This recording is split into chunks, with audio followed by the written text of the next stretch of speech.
Hello, hi, I'm Nikki Eisenhower, and this is my newsletter, so I'm glad you're here. Thank you for being here. We used to call these monthly mantras, but I don't always get them to you monthly, so we're changing them to mindset motivations. So for this month's mindset motivation, I want to offer you, I am present, I am still.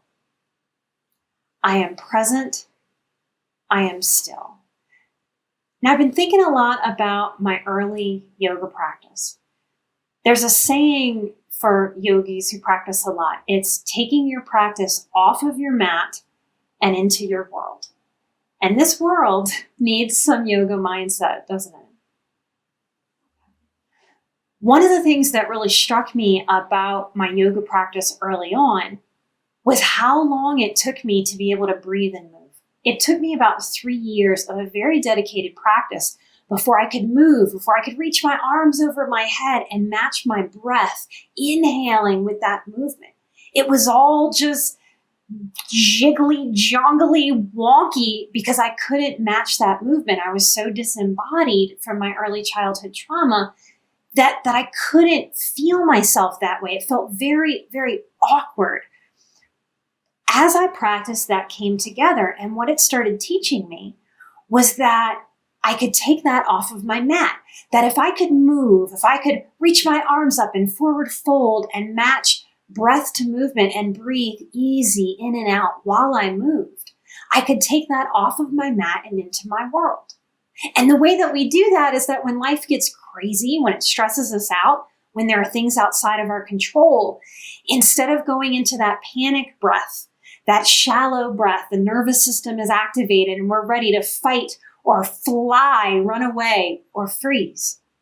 We want to help our bodies let go of that pattern so that we're not triggered into that pattern that stresses our body out, stresses our nervous system out, floods us with cortisol and adrenaline, and just stresses us out.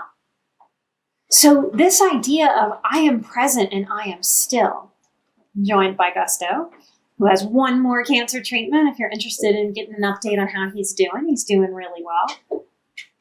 But I am present, I am still is about being able to still move through life with more breath, more presence, and more stillness. So that when the outside world is crazy and kooky and fast and wild and outside of our control and scary, internally, I am practicing, I am present, I am still. Because our real strength is when we can be in those movements in yoga, flowing with our breath, flowing with our body, holding steady. When we can take that off of our mat and into our world, we can do that in our day-to-day lives. I am present and I am still. With every single breath, I am present and I am still internally. And the more still we get as highly sensitive people as we move through, the less energy we unnecessarily waste. So this is a mindset motivation that can help us retain energy, ground and center, and bring peace and own bringing our peace, no matter what this outside world is doing. Light and love, and I will see you next time. Bye-bye.